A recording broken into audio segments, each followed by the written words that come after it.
আঞ্চলিক নিরাপত্তা নিয়ে যে দুশ্চিন্তা তৈরি হয়েছে তা মোকাবেলায় বাংলাদেশে একটি নির্বাচিত সরকার প্রয়োজন। বিশ্লেষকরা মনে করেন সেই সরকারের সঙ্গে খোলামেলা আলোচনা করে সিদ্ধান্ত নিতে পারবে পার্শ্ববর্তী দেশগুলো। রোহিঙ্গা সমস্যা ও মিয়ানমারের সংঘাত এবং ভারতের অস্থিরতা আরও খারাপ হওয়ার ইঙ্গিত দিয়েছেন বিশেষজ্ঞরা। সুফিয়ান ফারাবীর 4 পর্বের ধারাবাহিকের আজ শেষ পর্ব। কালার এক্সপার্ট, জর্জ স্যাপ এবং মাইল্ড অন হ্যান্ডস টেকনোলজি সমৃদ্ধ অরিক্স ক্রিস্টাল ওয়াশ আপনার লন্ড্রি এক্সপার্ট।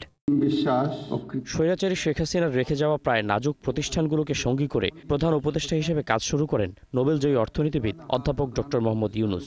এই শাসনের 1 বছর পূর্ণ হয়েছে গত মাসে। দেশের আইন শৃঙ্খলা পরিস্থিতি তেমন উন্নতি না হলেও বিগত সরকারের শুধু ভারত নির্ভর পররাষ্ট্রনীতি থেকে বের হতে পেরেছে বাংলাদেশ। সকলের প্রতি গণঅভ্যুত্থানে পলাতক প্রধানমন্ত্রীকে আশ্রয় দিয়েছে ভারত। প্রধান উপদেষ্টার দপ্তর ও পররাষ্ট্র মন্ত্রণালয় দেশটির সাথে সম্পর্ক স্বাভাবিক করতে বেশ হিমশিম খাচ্ছে।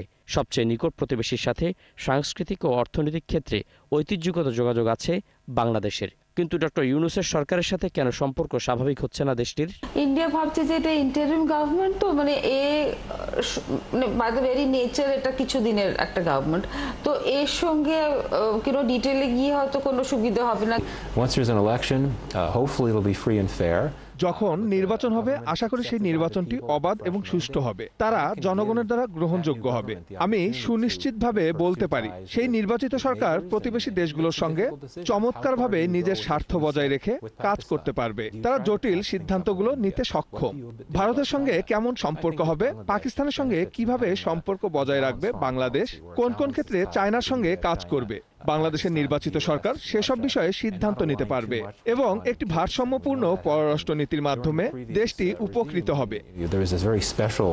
আর সেই নির্বাচিত সরকারের জন্য খুব বেশি সময় নেই বাংলাদেশের হাতে। মৌলিক সিদ্ধান্ত নিতে বা মানে খুব বড় ধরনের স্থায়ী সিদ্ধান্ত নিতে তারা অক্ষম। তারা মানে তাদের জন্য শোভন নয়, তাদের জন্য আইনানুগ নয়, বৈধ নয়। রোহিঙ্গা প্রত্যাবাসনে মিয়ানমারে চলমান গৃহযুদ্ধের প্রভাব আর ভূরাজনৈতিক পরিবর্তনের চ্যালেঞ্জ মোকাবেলা করতে হবে ভবিষ্যৎ নির্বাচিত সরকারকে। ক্যাটাগরাইজ হয় তারা, তো সেগুলি না করে আমাদের দেশে যদি দ্রুততম সময়ে যদি নির্বাচিত সরকার চলে আসে, আপনি দেখবেন তারা একেবারেই কঠিনভাবে তারা তখন দেখবেন নিজেদের পথ চলার করে নিতে পারবে। কোন শক্তির সাথে, কোন দেশের সাথে আমার সম্পর্ক। এখন আমরা একটা ইকুইলিব্রিয়ামের মধ্যে আছি, না এদিকেও যাচ্ছি না এদিকেও যাচ্ছি না, এদিকেও হচ্ছে না এদিকেও হচ্ছে না। Equilibrium is not a good thing for a healthy person or a healthy.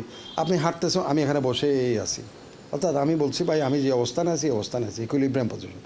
But if you want to reach ধরেন গুলিস্তান, তাহলে আপনাকে হাঁটতে হবে। তো আসন্ন ত্রিমুখী সংকট সঠিকভাবে মোকাবেলা করতে ভারসাম্যপূর্ণ পররাষ্ট্রনীতির বিকল্প নেই বলেও মনে করেন বিশ্লেষকরা। সুফিয়ান ফারাবী, 71, ঢাকা।